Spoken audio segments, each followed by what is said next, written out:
All right. So if you may have heard at the start that I've been considering recording the sessions to put them on YouTube so that they can be rewatched and viewed and accessed at other times outside of the this particular time slot, which I think might be good because obviously a lot of work and time goes into preparing these, and it's a shame that they just dissipate into nothing after the 2 hours in which they take place. Obviously, they don't dissipate into nothing because they all hopefully leave a very positive mark in your memory, and they leave a positive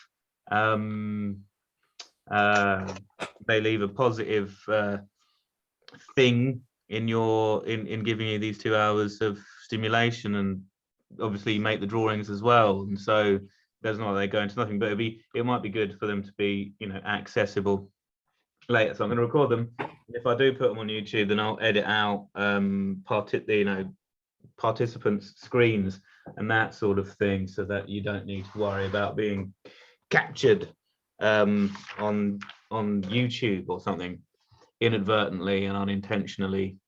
All right, so thank you for joining. We're going to be doing our second part of our series on Van Dyck tonight, and it came across, didn't it, last week, how much Van Dyck is an inspiring artist for me from a painterly perspective. Before I start talking, I know I've already started, but before I get into it, I'm just going to mute out all of you so that we don't get the background noise. I don't mind if you want to unmute and ask a question or something. And I'm also just going to stick my headphones on so that I don't get distracted by background noise myself in my own home. All right, so okay, yeah, so last week, very, very clear, wasn't it? All of us, we could see how inspiring Van Dyck was for me personally, and a lot of you really, really inspired by Van Dyck. He's an inspiring artist, an incredibly inspiring artist, not just because he's an absolutely extraordinary and unparalleled technician. Okay, there are some parallels. People like Velasquez is a good parallel. Someone like El Greco is another good parallel. These really uniquely remarkable painters who can execute portraiture in oils in a way which is appearing to us as being so effortless and fluid in execution and completely indulgent in a immediate creative response to their stimulus. Okay, so that's a living person, and they're painting often very directly from life. So these painters, these portrait painters of the first rank, among whom Van Dyck belongs, so does El Greco and Velasquez and Titian and Rembrandt and Frans Hals. These are all really unique, but at the same time, really, really just dazzling in their technique and their approach. So welcome to part 2. And last week, we finished off looking at this painting, and we just had time for a short sketch, didn't we? We didn't have a very long time on this one. What we did last week is we looked at his early life and his creative formation and his background, and when it was that he started painting and under whom he learned to paint, and then who he assisted, and when he joined the Painters Guild of St. Luke in Antwerp, which is where he's from. We looked a bit at Antwerp, where he was from, and we looked at this sort of religious and social and economic character of Antwerp. We also looked at the different types of paintings that he would do. He wasn't just a portraitist, although he's primarily recognized as a portraitist. He also painted genre scenes and religious paintings.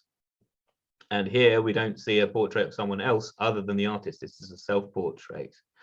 Okay, so he's a very versatile artist, an artist who combines and brings together lots of different influences into his work. but not only influences from pre-existing artists, doesn't only respond to the history of painting and painting's great titans, his great predecessors, such as Titian and Caravaggio, but he also responds and integrates all of the really pivotal developments in the history of art in general. So the use of perspective, the use of multiple figures to convey a narrative, facial expressions. You know, that was something that the Lombards really specialized in. And he brings that into his portraiture, and not just his portraiture, but also his genre paintings. If we think back, or cast our minds back to last week, we looked at Samson and Delilah, very early painting by Van Dyck depicting the story of Samson and Delilah. The facial expressions help to tell the story, and they're very visceral and very immediate. And it's that sort of emotional intelligence which distinguishes Anthony Van Dyck from other great painters of that age, among whom would rank his own real master, Rubens, the great painter who had the most direct influence on the development of Van Dyck was Sir Peter Paul Rubens. And you can really distinguish Van Dyck from Rubens, and one of the ways you can distinguish them is in the sense of the individual presence, the individual expression, and the emotional complexity and depth of the portraits that he painted. Okay, so greater sense of emotional depth and complexity and individual character in Van Dyck, above, you know, you could argue above all previous painters. I think that might be a bit much of a claim, but you can certainly make that claim against Rubens. Okay, so you can claim that Van Dyck has a greater emotional syntax and depth than Sir Peter Paul Rubens. So let's have a little brief overview, shall we? Because it's really nice to get comfortable and to relax just by going over some of the familiar stuff that we covered last week, and that might also be quite helpful for you if you missed last week's session. Last week's session wasn't recorded, and so, you know, I've got the notes for it, but and I might do something for YouTube, I don't know.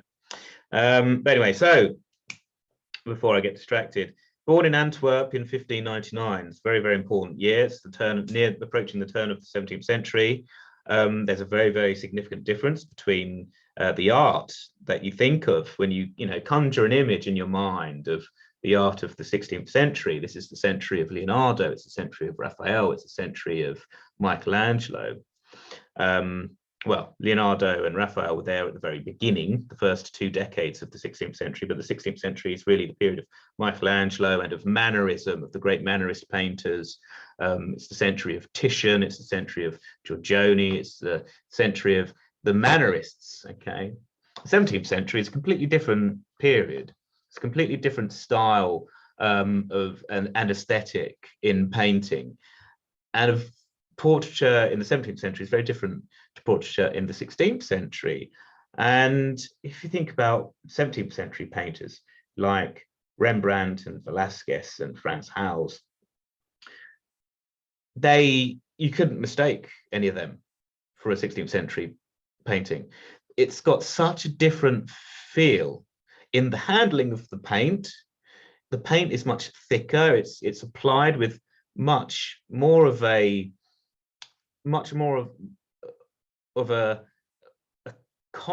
various different textures, lots of thin paint and then lots of thick paint, lots of dark backgrounds.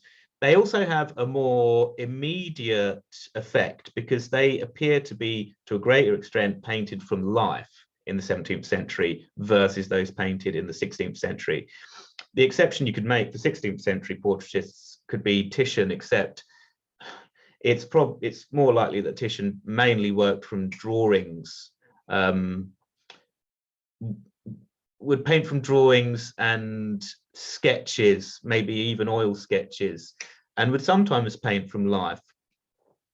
But 16th century artists generally don't, as much as 17th century artists and painters, work directly from their living sitters.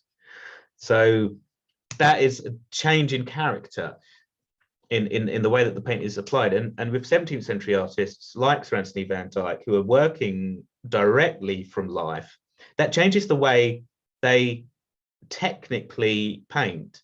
Because when you have a life model, a person, not a life model, but when you have a live sitter in front of you, your mode of execution is different, because you're there looking at a living person and you're seeking to model in paint their likeness from them themselves, and that is a completely different sort of dialogue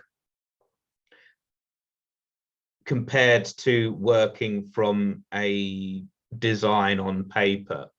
Okay, so they may have drawn from life and built up their likeness on paper and then painted from it in the 16th century. That's what a 16th century painter like Pontormo would have done, or Andrea del Sarto would have done. Okay, it's not something that Michelangelo did, because Michelangelo didn't paint portraits. And it's not really something that, you know, my painters in the 16th century relied heavily on drawing.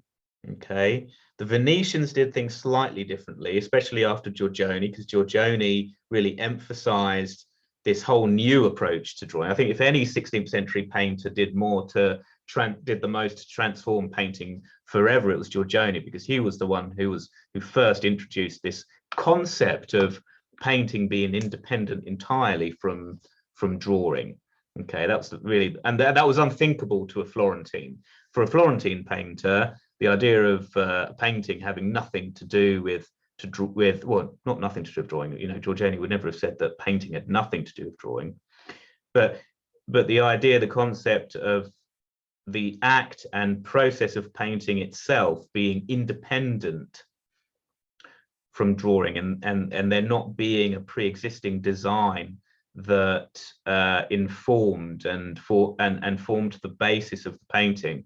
Okay, that's what Giorgione meant, and that's what he introduced. That idea would have been completely incomprehensible to a Florentine, because drawing as a preparatory process for a painting was absolutely fundamental to their practice.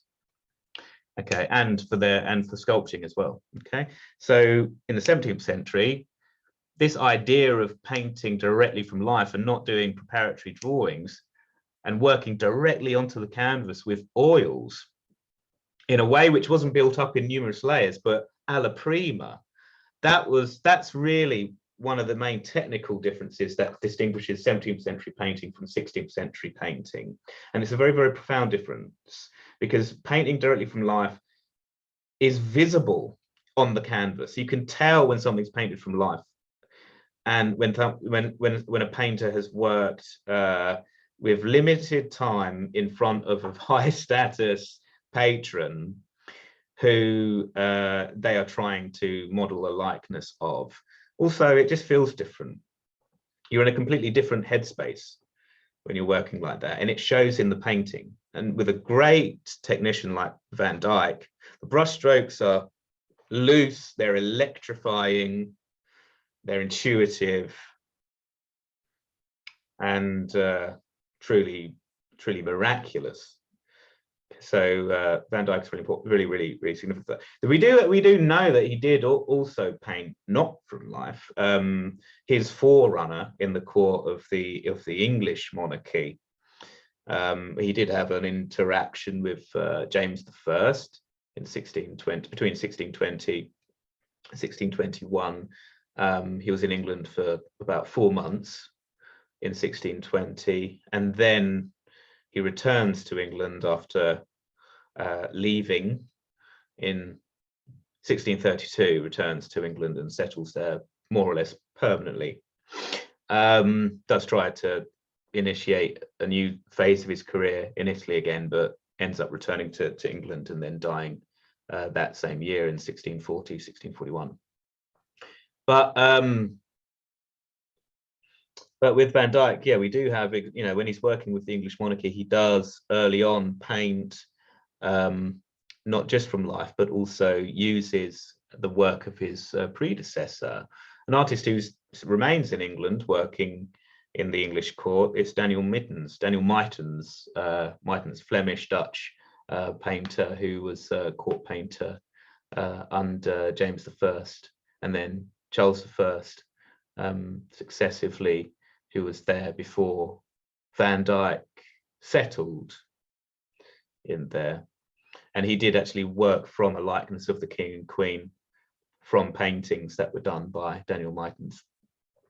So yeah, so he doesn't only paint from life. All right, so there's some kind of reflections before I go on to what I've actually prepared to talk about today.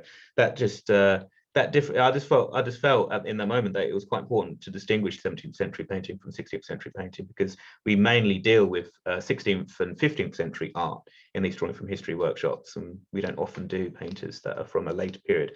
But the fact that he's born in 1599 at the very cusp of the 17th century, I think is quite significant. And so that's why I sort of wanted to distinguish 16th century from 17th century painting. So he's trained. So, did something change in the economy or technology of the materials? Because that had a lot to do with the indirect painting approach. And so alla prima, something must have happened to indirect. What do you mean by indirect painting approach? Indirect meaning like building up in layers. So you use very, very little of an expensive color on top.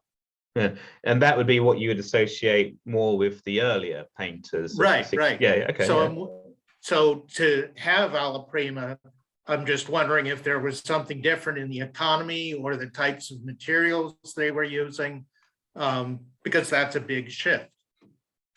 So yeah, so a number of really, really interesting things we could talk about there, Robert. That is Robert, isn't it? Yes. Yeah, I'm starting to get all of your voices. That's lovely.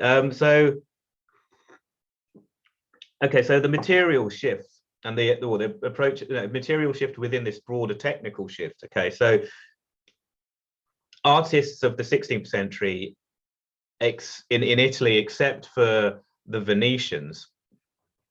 Okay, so artists in Europe, essentially, so in the north, in Germany, in the Netherlands, and in Italy, except for the north, during the 16th century, will work predominantly on panel. Panel is a very rigid support, and the whole tradition and the conventional approach to painting was to prepare the panel with gesso, the white ground, and then build up in numerous layers. So this indirect approach that you're talking about there, Robert. So having a white ground and then a mixed colored imprimatura to seal that ground, and also would provide a mid-tone as well. And then to build up the colors from light to dark in several layers of thin glazes, working with expensive pigments, sometimes, often quite expensive pigments, sometimes building up the painting with all of the more affordable pigments and then doing the parts with the expensive pigments at the end, because sometimes the painting would have to be showing signs of being near completion before the patron would then pay that last sum of money, which would enable the artist to purchase those expensive pigments. So pigments like ultramarine, which I don't have any of actually, but I've got some vermilion here. This is an expensive pigment. Okay, the mercury sulfide vermilion, which is an expensive pigment, which is why it was often mixed with this more affordable pigment. Is often mixed with this more affordable pigment, which is red lead. Okay, that's red lead pigment. So that's an expensive pigment. One affordable pigment, which is red lead, and then the vermilion, which is quite an expensive pigment. So that would influence, the affordability of certain materials would influence the technical execution of the work. Yeah. But that economy doesn't necessarily have such great practical implications for the development of the more direct approach that you see and associate more, or to a greater degree, with 17th century painting. With 17th century painting, it's more of an economy of time, perhaps, and also the changes in trends and tastes among the elite, and also a transition from painting on canvas. Now, the reason I emphasize the difference between Venetian painting and painters throughout the rest of Europe was that the Venetian painters were not painting on panel, that rigid support, which really was a traditional support, which was designed for this glazing technique, this indirect layered process. Venetian painters started painting on canvas, which is a very, very different thing to paint on. It's a flexible as opposed to a rigid support. And the flexibility of canvas, so linen, quite fine, sometimes not so fine and quite rough. So if you look at early Titian paintings, they're always painted on very fine linen, generally speaking, more often than not. His later paintings, he starts to be more interested in the sort of rougher textured canvas. So if you look at his paintings from the 1560s and early 1570s to mid 1570s, he's sometimes painting on quite coarse linen. And what happens when you paint on canvas? Well, it bounces, doesn't it? And it encourages a more dynamic approach to painting. That rigid versus flexible support, it impacts the way you respond and resonate with the support you're painting on. It makes a huge difference to how you feel. What I'm going to do is just move ahead on this, because I've been talking for ages and I haven't moved any slides yet. All we're going to do is focus on the face. Okay, all right, there you go. All right, so a bit more detail and stuff. So yeah, it's not the fact that they were using more affordable pigments that changes this direct approach. Working in layers, you can paint with expensive pigments and use quite a lot of expensive pigments when you're working in layers, just like you can use quite a lot of expensive pigments when you're not painting in layers and when you are painting quite directly. The 16th century painters use, 15th and 16th century painters use a lot more ultramarine, which is the most expensive pigment, lapis lazuli. They use far more of that than you see in 17th century painting mostly. Painters and patrons tend to be less concerned with the value of the materials being used. They become more concerned with the sort of like the value of the costume depicted and the style, flair, and reputation of the artist, perhaps, rather than the value of the pigments. Yeah, you don't really see that much. I mean, like one of the greatest exponents of the very direct approach of painting, the alla prima approach to painting on canvas, is unquestionably Diego Velasquez. And his patron, Philip IV of Spain, one of the wealthiest patrons you could imagine, especially early on from the 1620s onwards, when he's a young sort of emperor of the Spanish Empire, and the monarch of the of Spain and head of the Habsburg dynasty at that point, very wealthy. And you don't really see that many expensive pigments being used. But I think that's got less to do with the cost of these pigments, but more to do with the manner in which these painters were trained and the shifting values surrounding what materials ought to be used. Does that sort of address your question, Robert? Yes. Good. Thanks for that. Yeah, I love the materials questions. I love the materials questions and the technique questions. Yeah, I love all that. I love the materials and the techniques and the process and the changing stuff. On this painting, you can see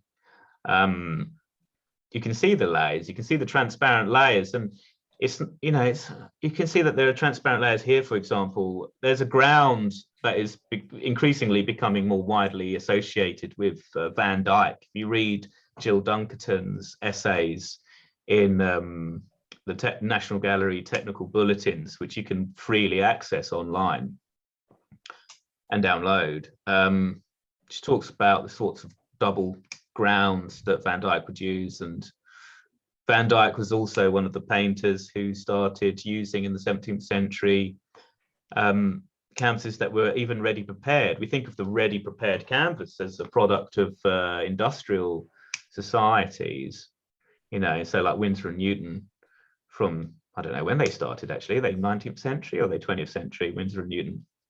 They used to sell beautiful lead white prepared canvases, and don't anymore, sadly.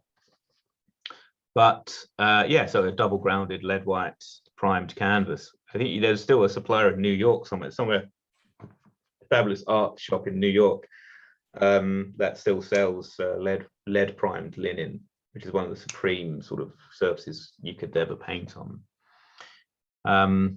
But Van Dyck used to like a bit biscuity ground, she calls it. She calls it a biscuit ground, Jill Dunkerton. She's a really, really brilliant scholar and conservator. She writes very well, and she writes on a broad range of art historical subjects, with obviously a technical bent to her work and focus. But yeah, sort of like a mixed toned ground with, you know, a large quantity of lead white mixed into the ground, and then the second layer being slightly darker, or the first layer being slightly darker and the upper layer having a higher concentration of lead white. And yeah, to give it that kind of like tone to it. And you can see that kind of ground underneath the transparent layers of earth colors here for that pillar. Yeah. So yeah, Van Dyck's a really, really good one for technique. His paintings are in very good condition, and yeah, that's largely to do with the fact that he really knew how to handle these materials. These historical art materials, are the most magical stuff in the world. Historical art materials that come from earth, that come from minerals, that come from metals, various different metallic reactions with other elements. So if you think of mercury is a metal and sulfur is an element, when those two combine and you get mercury sulfide, you get a bright red vermilion color. And these art materials and the way that they're prepared in traditional Europe before the Industrial Revolution, they have a completely different feel, and they have a completely different texture. Materials that are commercially and mass and industrially produced and prepared have a uniformity to them.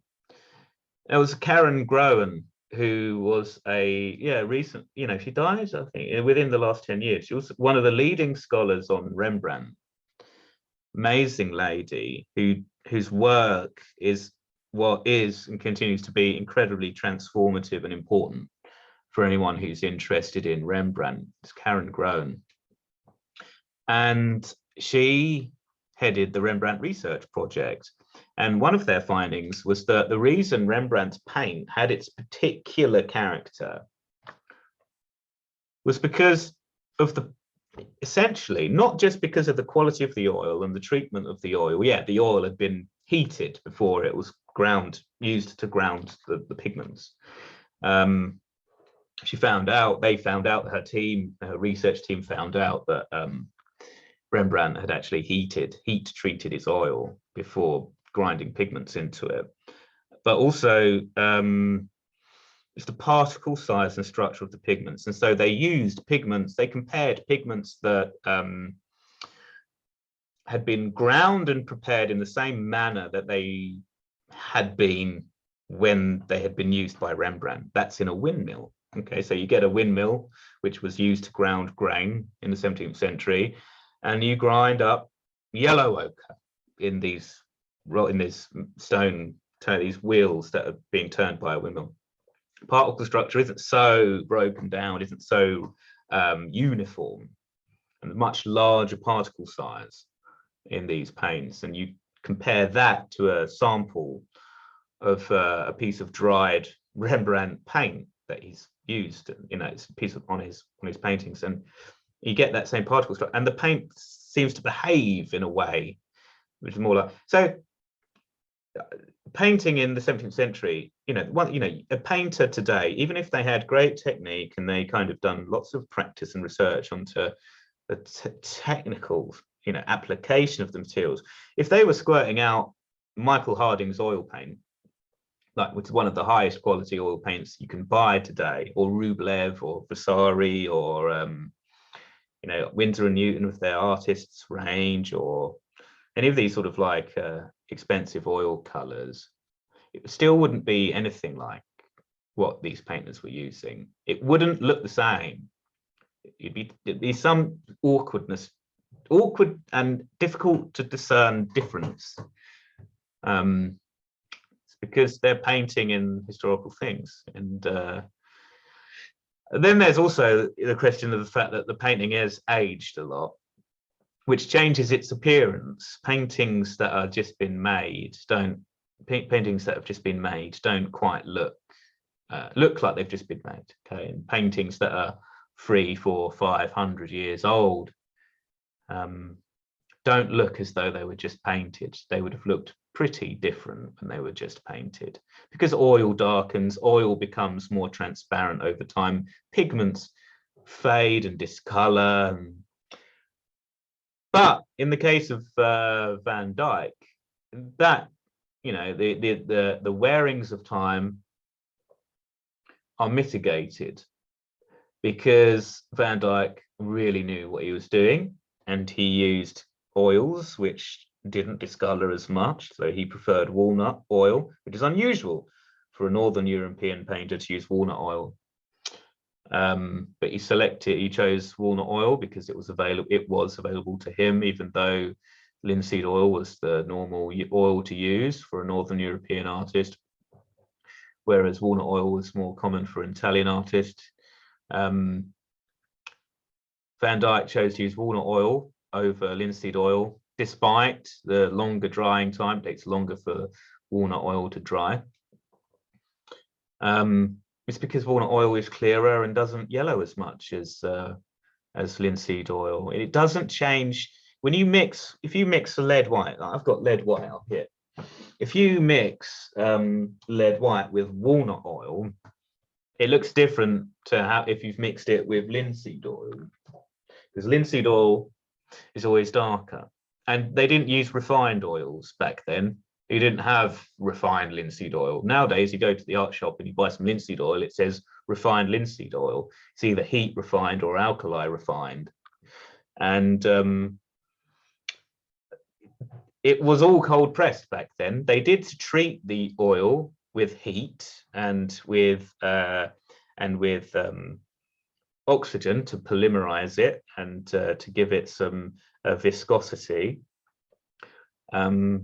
But it was never heat extracted. It was always mechanically extracted. The way that olive oil is extra virgin olive oil is extracted is mechanical. You don't heat refine the oil out of the fruit. You kind of press it out. That's how you get high quality olive oil. You didn't have the sort of heat refining or chemical refinement that you have in modern oils. I wouldn't ever use an alkali or heat refined oil to paint with. They're just extracted in that way for greater yield, but the product is compromised. So so the materials provide the materials really do constitute a really important element of the end character, the final character, appearance and aesthetic of the artwork.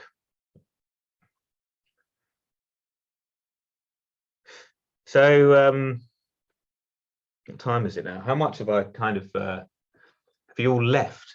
Oh no, look, I've done that by accident. Okay, so no, you haven't actually. You're still here listening to me talk about arctiles. So 1:45. We'll take a break soon before we move on. And before we do take a break, I would like to say something that I had written down. So he's trained by Hendrik van Balen, as I mentioned last week, just to reacquaint you with what we did last week. And also, for those of you who may have missed last week, it might be helpful for me to just recap some of the basic things. Okay, so born in Antwerp in 1599, trained by a Flemish painter called Hendrik van Balen, and he had a very quite a successful workshop in Antwerp. Antwerp being a really chief cultural and economic centre in modern day Belgium, then Flanders, and a really interesting artistic culture in Antwerp. It did embrace the spirit of the Dutch revolt against Spanish domination, against Catholicism as well, but then re-entered the fold of Catholic Europe in the 1530s. And the Duke of Ferrara essentially took Antwerp back. Van Dyck is, so therefore he's within the sort of culture of Catholic Europe rather than Protestant Europe. He's a Catholic, not a Protestant. He's an independent master by, well, he's recognized as an independent master sometime between 1615 and 1616, when he's 16 or 17 years old. Becomes a member of the Painters Guild, the Antwerp Painters Guild of St. Luke in 1618 at the age of 18 or 19. And while still in his teens, he works as a professional artist within the workshop of Sir Peter Rubens as his chief and most senior assistant. Which is, you know, as I did mention this last week, to be a chief assistant to Rubens, or to be the most senior assistant to Sir Peter Rubens, is to occupy a very prestigious position within one of Europe's most important artistic institutions in the early modern era. Okay, Sir Peter Rubens is one of the leading painters in Europe. He's been active since the second half of the 16th century, and he's one of the most widely known and widely appreciated figures in Europe. He's also an aristocrat because he was knighted by Charles I of England, just like Titian had been knighted by Charles V of Spain. Painters are, you know, painters who were from an artisanal social class seem to now be entering into aristocracy when they are working in the right place under the right monarch or patron, and attracts such widespread and such exuberant appreciation from their contemporaries. All right, so unlike Rubens, he's always more drawn to the individual character, the individual emotional complexity, and the individual life of his subjects, the subjects who he painted. Not only does that distinguish him from Rubens, but also his Flemish predecessors. In his genre paintings, we did see one last week, didn't we, when we think of the Samson and Delilah, which I already mentioned today, and which we looked at last week. In those paintings, such as the Samson and Delilah, Van Dyck would combine every significant development in the history of painting up to then. The use of linear perspective, the physical interaction between figures, dynamic movement expressed within the figures, their facial expressions, naturalistic representations of the nude, embracing complex anatomical representation, dramatic chiaroscuro, those contrasts in light and shade, also incorporate classical architecture as well as landscapes within these paintings. So these are all sort of really pivotal things that have developed in painting and transformed painting historically. It would also integrate and assimilate various different influences by various different painters, including Rubens, but also Titian, Giorgione, and Caravaggio. So he's a truly remarkable painter. He's a painter coming of age in the opening decades of the 17th century, and he's already doing all of that. So totally extraordinary.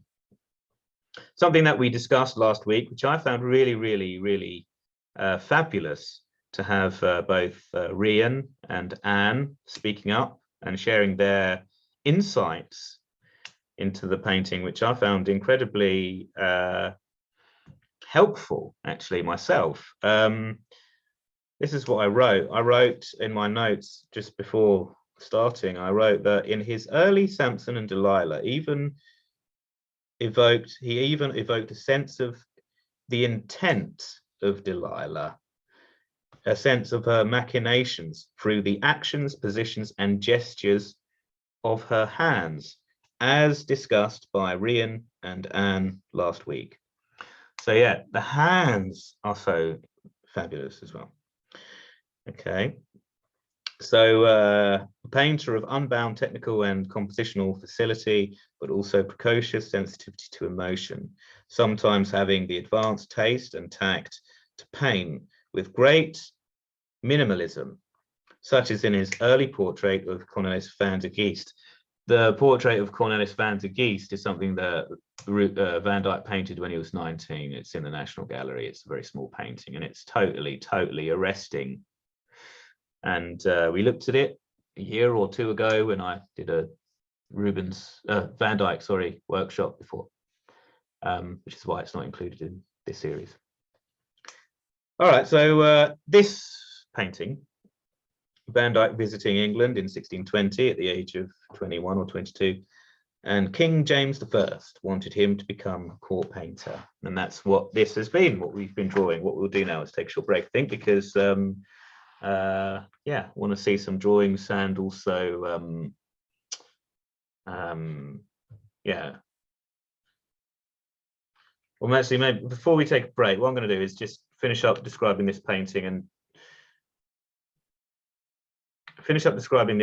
little bit, and then we'll take a break. All right, so a few more minutes, everyone. All right, I want to talk a little bit about England, actually, because it relates to this painting and is quite significant in framing our understanding of Van Dyck's, the course of his career.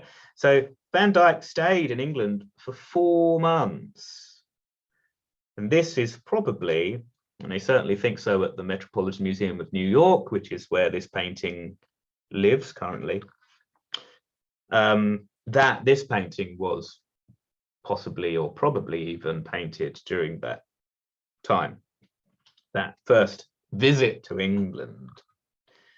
There had not been so many great painters in England prior. Nicholas Hilliard was a great portraitist. He was a fabulous watercolor painter who painted during the reigns of, I believe, Elizabeth I and James I of England. So Nicholas Hilliard was a great portraitist. He painted in watercolor and body color. Difference between body color and watercolor is just that there is more pigment to binder ratio in body color to make it more opaque.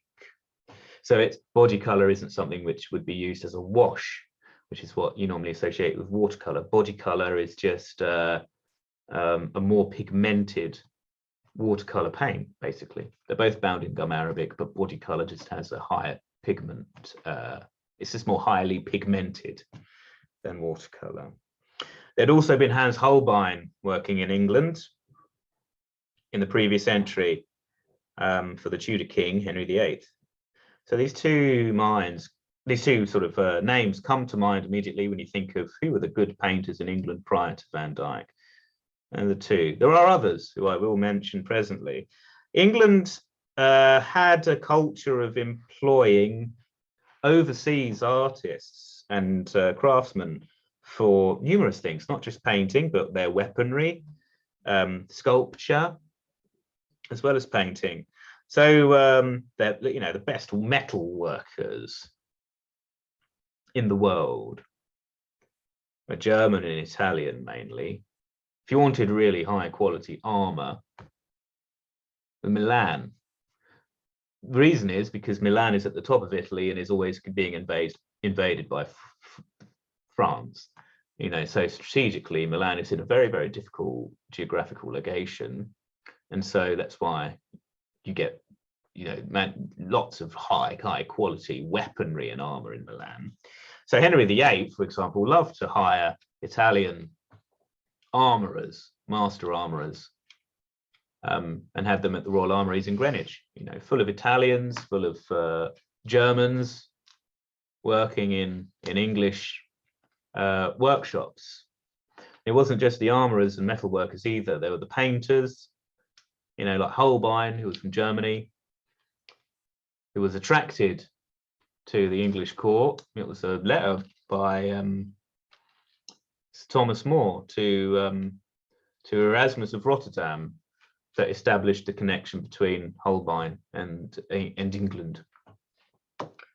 And then, so German painters like Holbein, Flemish painters like Van Dyck, who we know very well now, but also prior to Van Dyck, it was Paul van Sommer I. It was another Flemish painter from Antwerp who was painting in England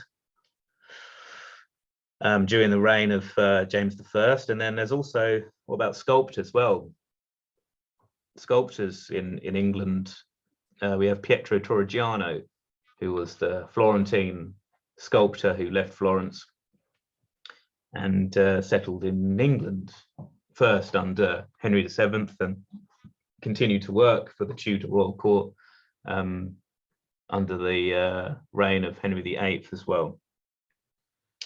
So in England, before Van Dyck, we had Paul van Sommer I. He was from Antwerp, working in England under James I, and he was one of the leading artists of the English court before Van Dyck.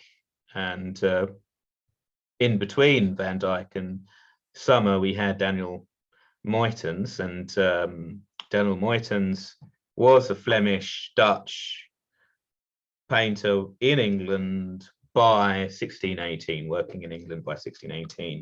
His main patron being initially James Howard, the Earl of Arundel, who Thomas Howard would become quite a good friend of Rubens and would also be a patron of Van Dyck. And Van Dyck became quite well acquainted with Arundel during his first stay in England.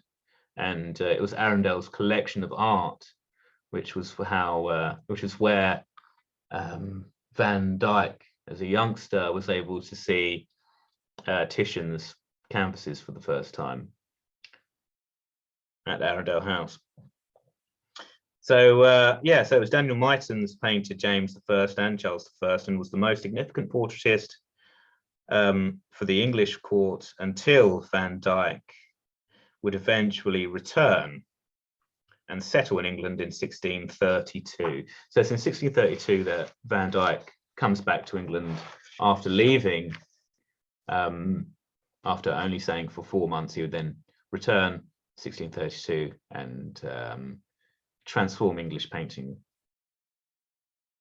irrevocably forever. Okay, so this is his self-portrait from around 1620 to 1621. It's at the Met, as I mentioned. It's oil on canvas. And I think being an artist, a young artist, now in his early 20s, and having been recognized as a truly brilliant, talented artist, Van Dyck would have had a sense of his own worth, and would have had a sense of his own. You know, he wasn't from a poor background either. He wasn't someone who was poor and then became an artist in order to make a living. You know, he had quite a successful family. His father was a wealthy silk merchant, according to his biography. And he excelled as an apprentice and was recognized as a master very, very early on, by around 1615. And then to be the most senior assistant to Sir Peter Paul Rubens, who had been knighted, and to have been aware of Titian having been a painter and then been knighted. And then by 1620, been attracted to England because the king wanted you to be his court painter, would have given you a sense of, perhaps I could be an aristocrat, you know. And so he is working within this very elite circle, within a very, very wealthy court. And he is painting portraits of aristocrats. He is mixing with aristocrats. He's being shown great works of art by aristocrats in their collections. His painter is an aristocrat. So he's depicting himself here as a very aristocratic young man. He knows about aristocracy. His contemporary, who he probably never met, I don't think they did ever meet, Velasquez. There is a direct connection, or an indirect connection, because Sir Peter Paul Rubens, I mean, obviously knew Van Dyck very well, and Rubens also did get to know the young Velasquez quite well too. You know, they stayed, I think it was like 9 months. That it was in 1628 or 29. It was in the 1620s, second half of the 1620s, I believe, that in order to prevent England and Spain continuing military conflicts, Rubens went on a diplomatic mission to negotiate peace between England and Spain, and stayed for 9 months at the Spanish royal court, and even shared a studio with Velasquez. So these two, you know, so Rubens did know Velasquez, and even Velasquez would end up being knighted in the 1650s, just before he died, would actually be knighted. So these two painters, Van Dyck and Velasquez, are very conscious of aristocraticism, and in this early self-portrait we can really see that awareness, and that potentially that, you know, self-recognition as aristocratic material, so to speak. Interesting, isn't it? So yeah, I think that, yeah, it's something that Velasquez certainly shared. Now, unlike Van Dyck, Velasquez was a member of an actual oppressed minority. He was a conversos, Portuguese Jewry, who were expelled from Portugal, or fled the Portuguese Inquisition into Spain to, you know, to be then oppressed by the Spanish Inquisition. But no, with Velasquez and his family, they were descended from Portuguese Jews who converted to Christianity in order to placate, or in order to no longer be so explicitly and violently targeted by the various inquisitions, be that the Portuguese or the Spanish. And so, and I could imagine that there would probably be other, you know, non-institutional forms of, you know, danger as well for being Jewish at that time. So there is, you know, quite widespread anti-Semitism today, unfortunately. So did you see that astonishing story about Portugal recently?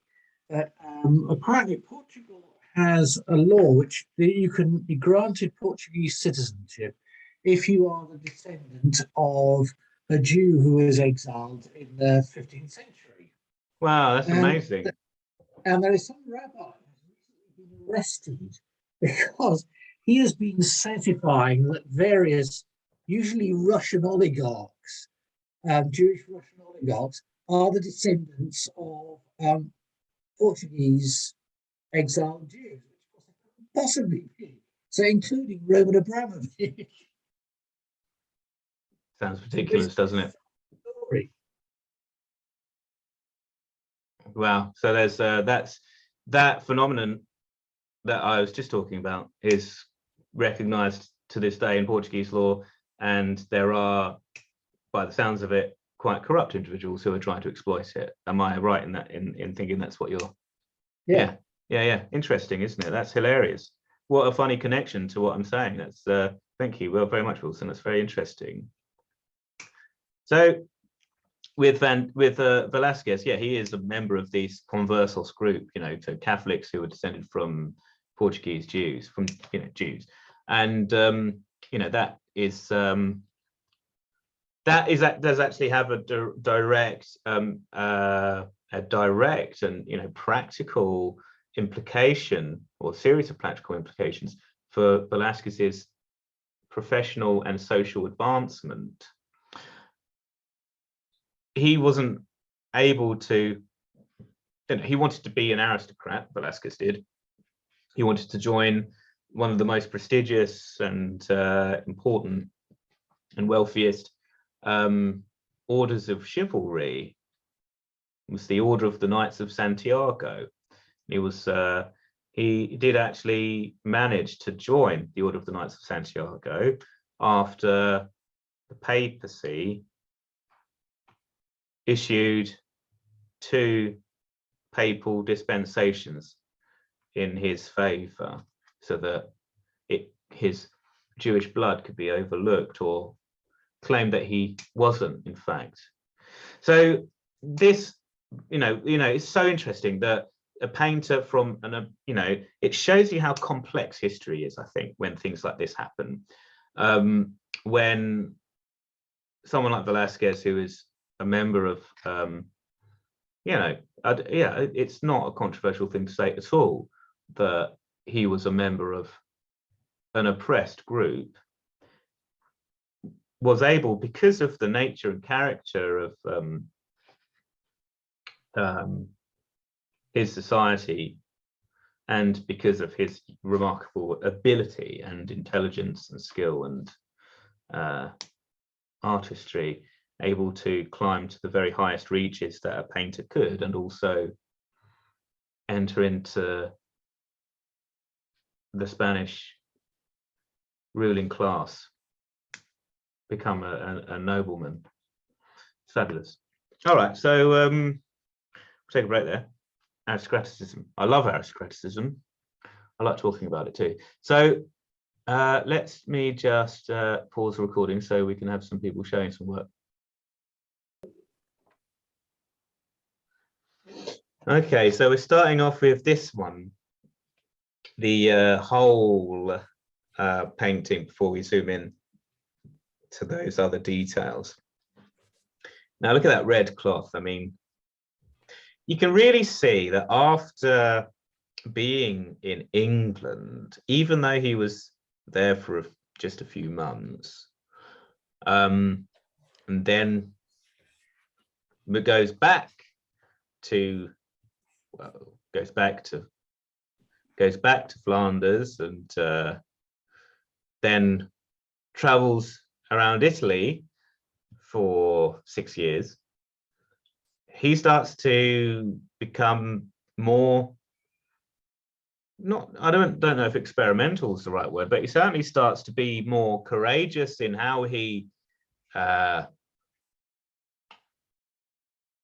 composes his portraits and paintings. You know, he's becoming a more mature artist. He's kind of coming of age, and he knows he's highly sought after. Kings want him to remain at their courts, and you know, he's busy and he's got a reputation and he's now famous.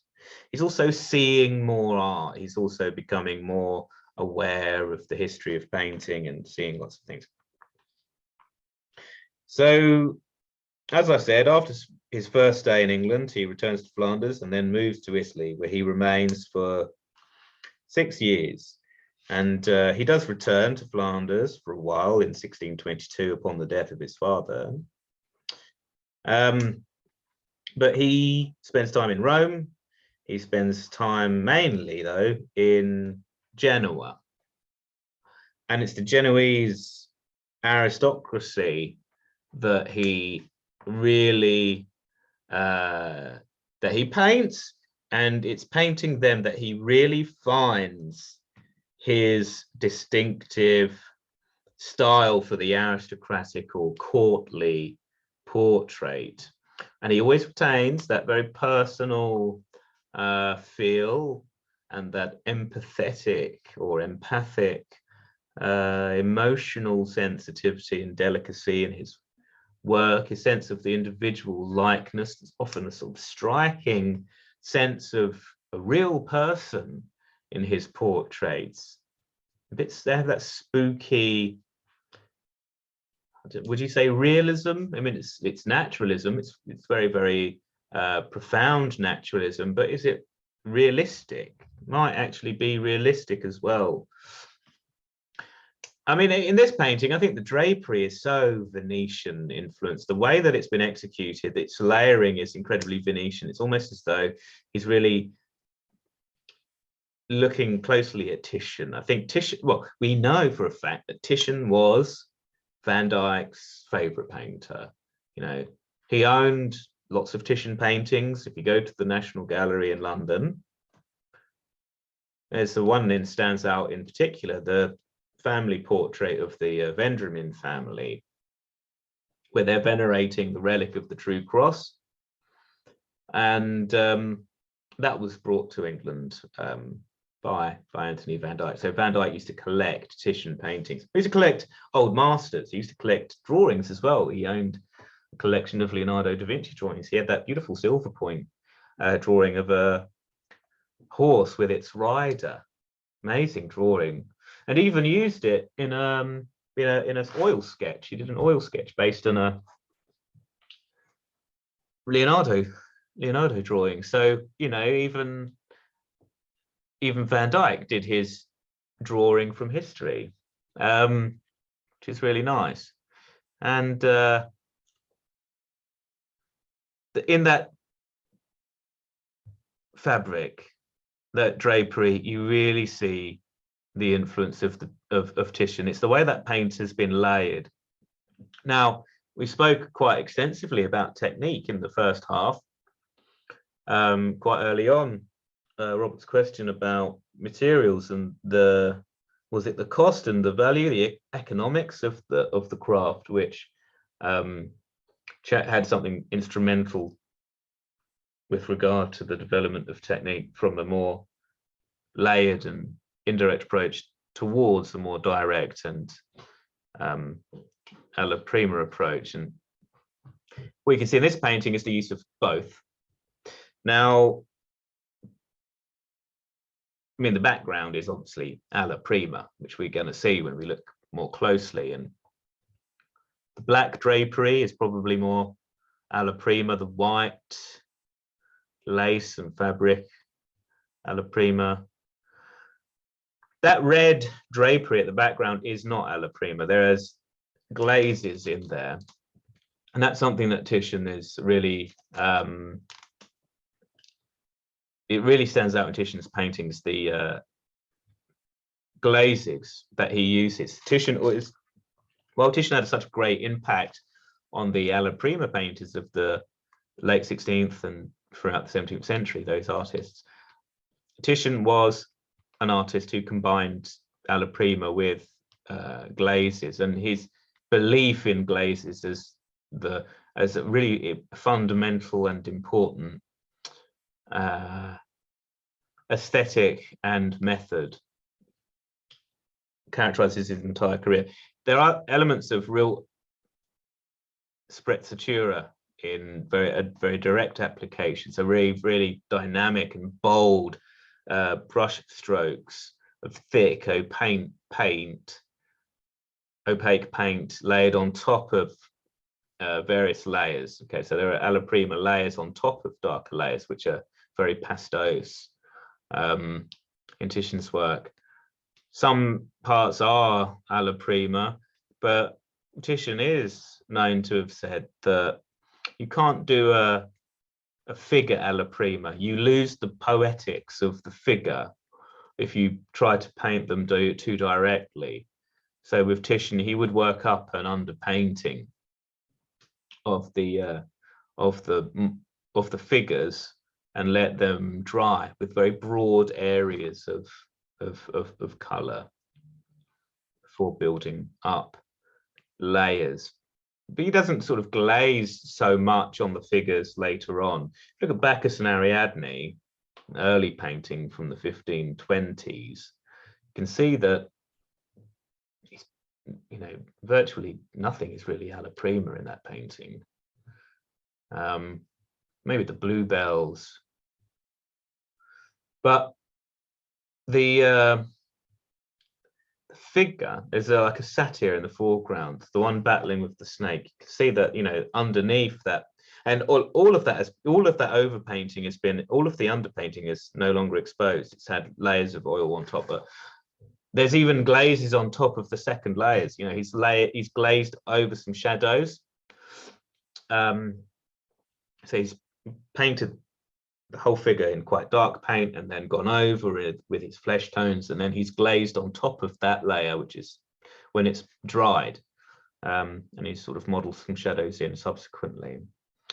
Titian with his draperies would always, you know, if you've got a red drapery like this, it'd always be like a vermilion mass, a mass of vermilion, and would mix lead white for the light parts, and then he would glaze on once that was fully dry. Now vermilion is a very slow drying paint, so you'd have to make sure it was lean enough. It also absorbs quite a lot of oil because the particle structure isn't very regular, so it's quite a fatty paint as well, so you have to mix quite a lot of oil to make it into a workable paint because of the character of the particles, texture and structure of the particles. And so you'd mix lead white in there because it's a catalyst for drying, so it would dry a bit more quickly, and then you'd work up your lights, and then finally you would glaze over it with a transparent crimson color to build up the shadows. And that's what we can see here. It's probably a bit more of a complex mixture of colors here. Titian really didn't mix his colors much. He uses pigments and doesn't really mix the colors. He uses the pigments, grinds them and paints with them. Doesn't really mix up colors. He uses just neat color. Not much color mixing. You don't mix a yellow and blue to get a green. You just use a green pigment. That's how they did it in the Renaissance.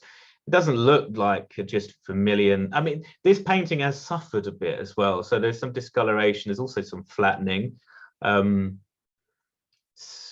I would say that there are some more mix. There's some color mixing. I've never been to New York and seen this painting in real life, so you know it might look quite different if you were to go to the Met and actually look at it. But you can really see the layering in the painting, in the paint itself. I would say it's probably not just vermilion, lead white, and then rose madder or cochineal on top, which would be, you know, the crimson color would either be cochineal or rose madder. But I think it could be a mixture of pigments. Van Dyck would have used those colors, but would have more used vermilion and, you know, earth colors, like transparent earth colors. He always, I mean, we have Anthony Van Dyck, right? His surname Van Dyck was used to name one of the colors, earth colors he really liked, Van Dyck brown, which is Castle Earth. think those two names are used for the same thing. Those two names are interchangeable: Castle Earth and Van Dyke Brown. It's the same color, the same pigment. It's a very transparent earth color. So like a grayish, almost blackish brown. It's a beautiful color. It's a beautiful paint, but it just doesn't dry. So you have to mix stuff with it to make it dry. I think I spoke a bit about that last week. And I think that is probably mixed in with that somewhere. Even Rembrandt is considered a great sort of direct painter, someone who does work alla prima. It seems to look alla prima, but it's really not, because he'd build up lots of dark layers with mixed media first. He wouldn't even paint in oil straight away. Nor would Titian, though. A lot of Renaissance painters don't paint in oil right at the very beginning of working on a canvas. They're working either glue or even tempera first, because tempera kind of helps to seal the gesso and also provides a really nice surface for the oil paint to go on top of. And the advantage that you also have for that is that the underlayers will dry really quickly. So if you don't have much, if you paint all of your underpainting in oils, you have to wait for that to really dry out. It's days you have to wait before it's ready to paint on. Whereas if you paint in glue, or by glue I mean hide glue, so glue made from either a bovine source or a goat, or parchment glue, or so some kind of hide glue. They wouldn't have used rabbit skin glue back then. That was started to be used much later. That will dry really quickly. You can paint that underpainting in all of these pigments that are problematic, like Van Dyke Brown, but it will be fine because it's in a glue-based medium, which can then be painted over, because glue will just dry. It will just dry really quite quickly.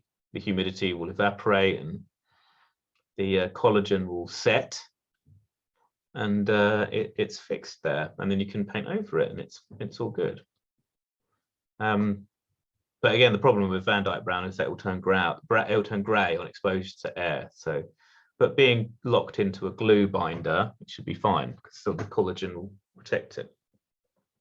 So yeah, there's lots of Titian-esque influence here. Also in the pose is kind of adopted from Titian, except Titian would often have a rather ambiguous and beguiling gaze coming out of the painting into the viewer's eyes, something that Titian was quite good at, something you don't see in all Italian portraits. You see it with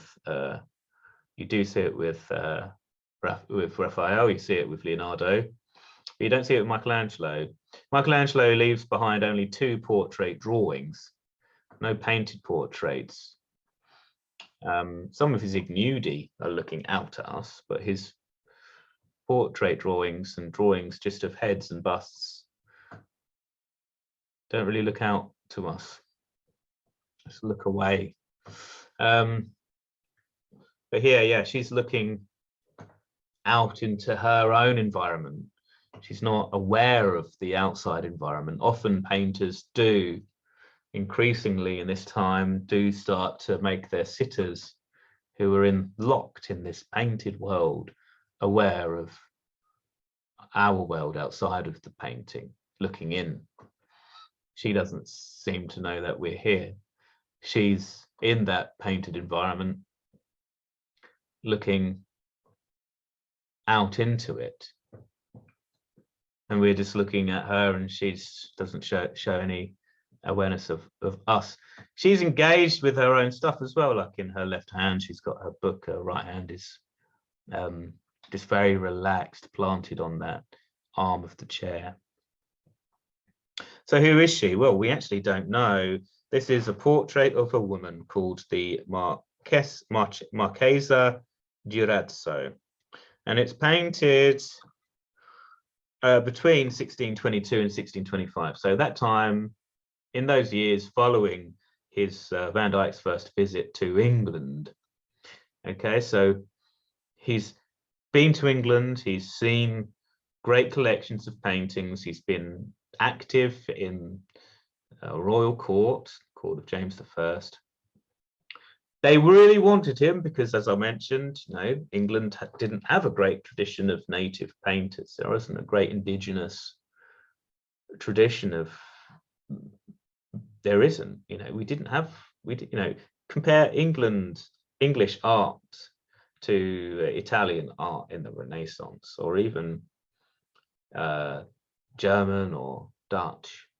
We did not really have. We imported. We didn't have them. Nicholas Hilliard is one. In the 17th century, we had William Dobson, painter during the Civil War. He was brilliant. William Dobson was brilliant. He was an Englishman, but we didn't really have many. We didn't really have. It's interesting that we did have brilliant thinkers, though, and we did have a brilliant philosopher during the time of James I. That was Sir Francis Bacon, one of the true forerunners to the empiricists of the scientific revolution and Enlightenment. And also during that time, we also had Thomas Hobbes. Hobbes was born in 1588, so he would have been around. And one of the greatest writers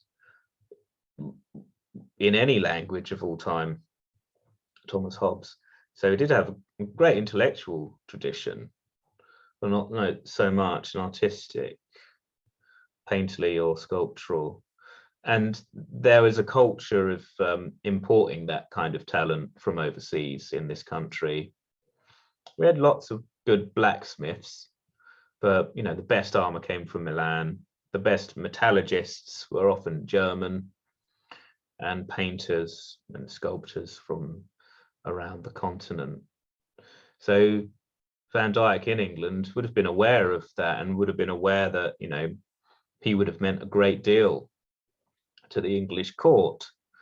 And I think for him, especially of being so close to Rubens, and have knowing that Rubens was always traveling from place to place, never settling anywhere, although many people would have loved to have had Rubens as a committed court painter. Rubens just never did, because opportunities were everywhere. He was a diplomat as well, so he had lots of different roles. And he's working across the continent. I think that Van Dyck hesitated to stay in England, and saw that maybe Italy or somewhere else would be better for him, and so went back, traveled in Italy, did a lot of work in Genoa, learned really, got so well acquainted with the court portrait and the aristocratic portrait, as we can see here, before eventually settling in England. And his time in England will be the focus of next week. So this is part 2, that sort of first visit to England, and that time in Italy, mainly Genoa, and going back to Flanders and traveling around Italy before going back to England in 1632, as he did. Okay, so what time is it now? I need to look at that. Where is my time thing? Okay, time, we've got time. All right, so what we're going to do now is we're going to look at the face and everything. Okay, so we'll look here, and the landscape, you can really see the Titian-esque landscape and the mixtures of different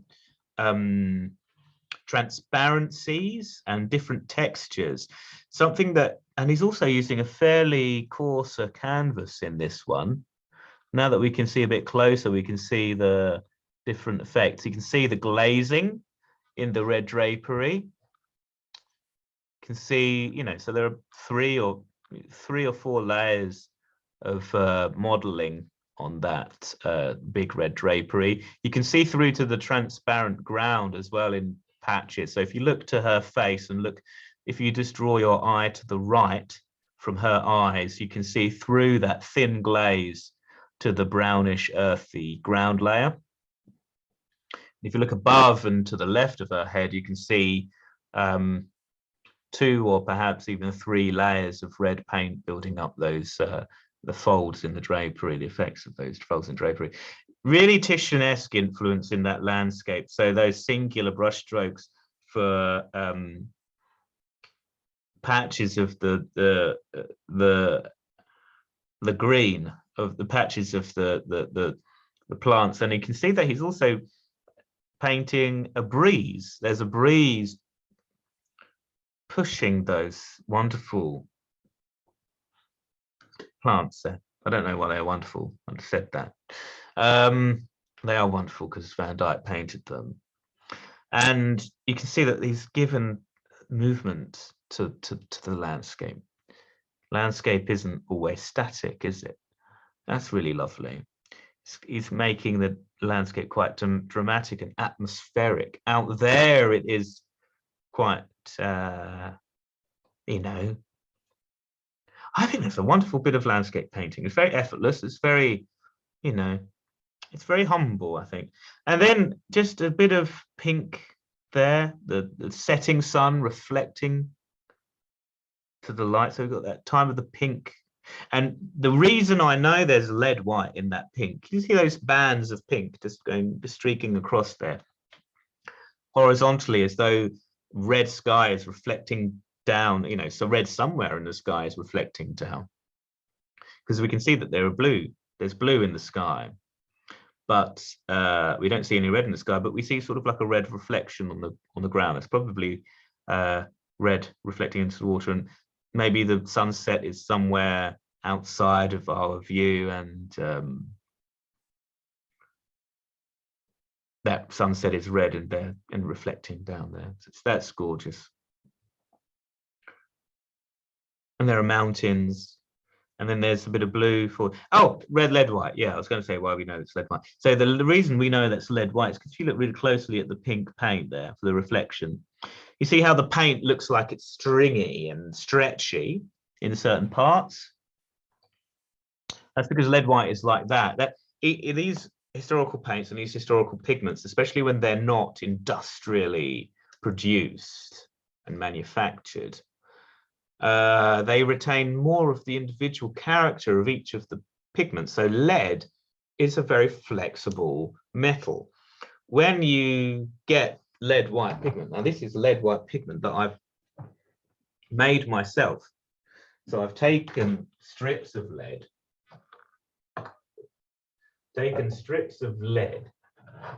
and exposed them to acetic acid in white wine vinegar and carbon dioxide with horse manure. So horse manure in a wooden sort of box, big wooden thing that I hammered together, and horse manure in the bottom, earthenware pots on top sitting in that manure, and sealed the bottom of the ceramic pots, poured vinegar into the bottom, sat on top of the vinegar coils of lead, and the heat and carbon dioxide produced by the manure and the acetic acid released by the vinegar would react with, you know, so the acetic acid would sort of corrode the lead and you'd get lead acetate, and then the carbon dioxide from the manure would oxidize the acetate and form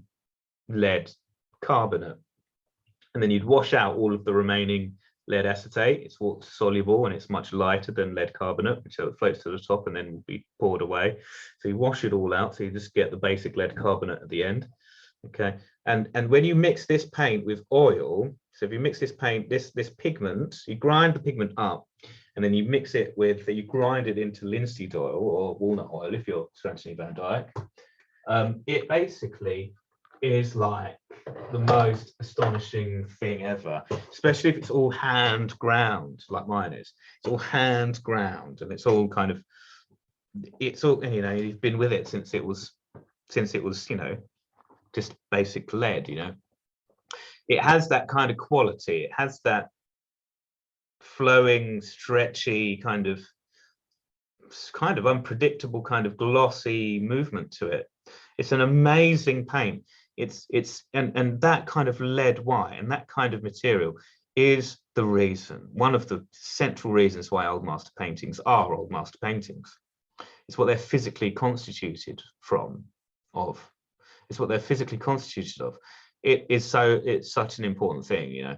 You can't go to an art shop and buy the stuff that these painters were using, no matter what manufacturer it is. It has to be that kind of thing for it to be anything like this. So there's Titian-esque influence. That landscape is very Titian-esque in how direct it's been painted, how it's got reflections of light. One of the things that Titian loved and did a lot in his work, which would have really, really impressed on Van Dyck and would have dazzled him when he saw Titian's paintings, was how Titian paid attention to how light reflects and reacts with different surfaces. So that red there, that pink there, is the reflection of the sunset. There's a reflection of light moving, you know. So he makes the picture bigger without even expanding it, you know. So within the picture is a reflection of the sun, which he hasn't painted. So something he hasn't even painted is somehow in the painting, and that's brilliant. Okay, then there's also the movement in those trees, which is really beautiful. There's like a gust there, so there's dynamism and movement in there.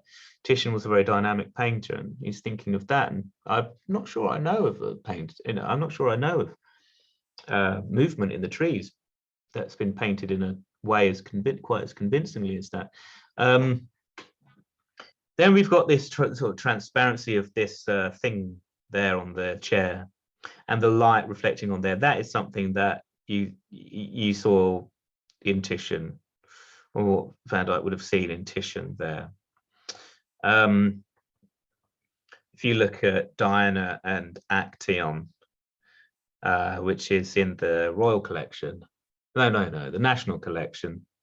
It's in the National Gallery in London at the moment, but it's spends the rest of its time in the National Gallery of Scotland in Edinburgh. It's Diana and Actaeon. There's a little glass decanter or vial, whatever it is, a container, and that is the way that Titian painted the reflections of light. You know, it's a transparent object, and it's painted, just alluded to in its contours and its form, but then the light is incredibly opaquely painted, just like Van Dyck has done there.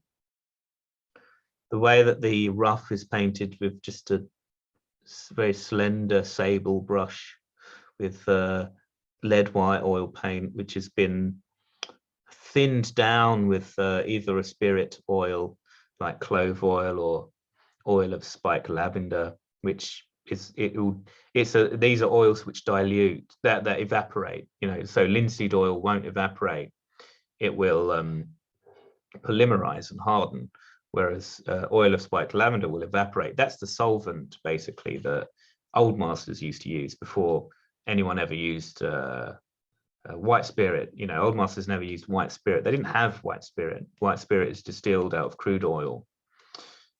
Some painters would have used turpentine. In fact, Van Dyck probably did use turpentine because his great mentor, Van Dyck, Rubens, Sir Pupil Rubens, was one of the earliest painters to actually really use a lot of turpentine in his paint. It's quite different to oil of spike lavender. Oil of spike lavender doesn't thin the paint as much, as you don't need as much as turpentine, and it kind of loosens the body of the oil paint rather than diluting it in a way. It's kind of a different kind of feel to it. But yeah, these are very Titian-esque things. I think this is probably Van Dyck brown, which is gone rather a darker color. It looks kind of greenish as well, so maybe like a greenish raw umber has been mixed into there. Sometimes raw umber has a greenish tinge to it, especially if it's from Cyprus, which is where a lot of raw umber comes from. You also get green pigments like verdigris, which discolor and turn brown over time, no matter what medium you bind them with, whether watercolor or oil or tempera. There's the Piero del Pollaiolo painting of Daphne being turned into a tree in the National Gallery, and all of the green has basically turned brown in that painting. It's still amazing, it's still beautiful, still an incredible piece of art, but all of the verdigris is discolored and turned brown. So that, I mean, that's probably Van Dyke brown, some black and raw umber in there. There you can see a real Titian-esque influence in his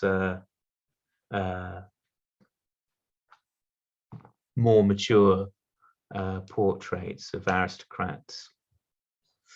Yeah, so in England he would have really mingled with a foreign kind of aristocrat, and then when he came to Italy, he developed all of that new experience into this style, very, very refined style, combining very, very smooth modeled aspects with very direct and Titian-esque elements, such as the landscape and the reflections of light and the reflective objects like the gold globe on the chair there.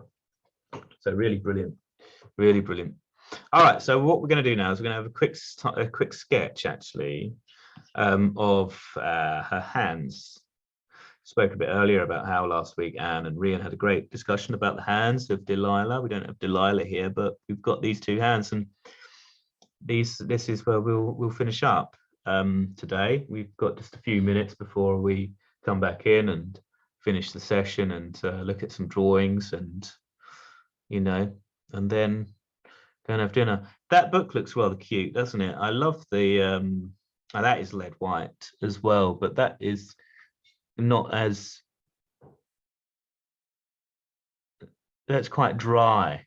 It looks very lean, and it's quite thin as well. It's not as pastose as the pink reflection of the sun, of the sunset. It's a thicker, and it's a thicker body of paint, but applied more thinly, probably with a firmer brush, a stiffer brush, in order to drag the paint along. When you have lead white like that, it is quite workable. It's not, even when the paint is very lean and there isn't much oil mixed into the lead white, you can still manipulate and move it as though it is. It's really odd, it's like you don't need to mix much turpentine or oil with it for it to be workable like that. It's an amazing paint. A lot of lead white in the flesh colors. One of the, if you're going to mix a flesh color, even with someone with a dark complexion, you'll need a lot of lead white, unless it's a black person, when you'd use a little bit for the lighter parts. But lead white is always an important part of the painting, the palette of painting flesh colors. Obviously, the paler or fairer skin someone is, the lighter the paint would have to be, and therefore the more lead white there would be. But it's one of the main sort of flesh colors that you use, lead white. You'd mix it with earth colors. Sometimes you'd mix it with vermilion to get some of the distinct pinks in the flesh tones, like you can see in the hands here. But there's black he's also used. It looks like there's some gray mixed into the flesh tones. Sometimes gray mixed into flesh tones can really work really well, and I think that's been done here. But it's earth colors and white mainly. You can get some really nice pinks with red earth color if you use like Venetian or Indian red. These are just red clays essentially, which are very rich in iron oxide. So where you have in the earth's outer surface, if you dig a bit, go into the sort of crust of the earth, you have clay deposits and mud basically. And when there's when there is a deposit of iron, or where there's a large presence of iron in the earth's crust, and that iron oxidizes, it changes the color of the earth. And so that's where you get the red earth colors and the yellow earth colors as well. Different degrees of iron oxide, different grades and shades of and colors of iron oxide. And that's how you can get really bright pinks with Venetian red and lead white. You can get a beautiful pink, and it looks like you've used vermilion, but you've just used Venetian red, which is a very, very basic, affordable earth color. Yeah, beautifully painted this. See more next week, see even better stuff next week. Was going to show, so we'll finish up here. I was going to show you another painting, but run out of time. So, but it's okay, because you know there's always time for more. That's what we were going to look at, but which we will have to save till next week. It's another one of these transitional paintings. Look at that. And it's interesting that this is probably a member of the merchant class who is incredibly wealthy. We don't actually know who it's of.